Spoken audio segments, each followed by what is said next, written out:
దేవుని వాగ్దానం 84వ కీర్తన 4వ వచనం.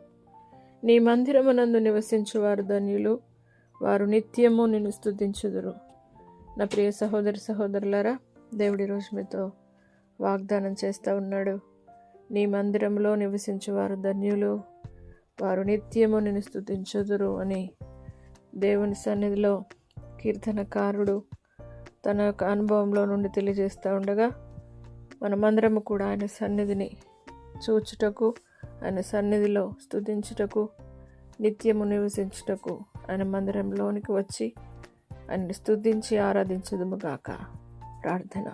పరిశుద్ధుడా, నమ్మదగిన దేవా, నీ మందిరమునందు నివసించు వారు ధన్యులు, వారు నిత్యము నేను స్తుతించుదురని మీరు వాగ్దానం చేసిన మా సర్వశక్తి గల దేవా, ప్రతి ఒక్కరు నేను స్తుతించుటకు నీ మందిరానికి వచ్చుదురుగాక, నీ మందిరం నందు నివసించుదురుగాక.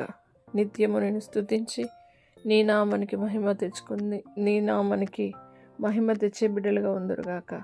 ఎల్లప్పుడూ స్తుతి యాగము నర్పిస్తూ నిత్యము స్తుతిస్తూ నీ మందిరంలో ధూపం వేసేవారు ఉండటకు సహాయం చేయమని యేసు పరిశుద్ధ నామమును బట్టి అడిగి వేడుకుంటున్నాము తండ్రి. ఆమేన్. దేవుడు మిమ్మను దీవించును గాక.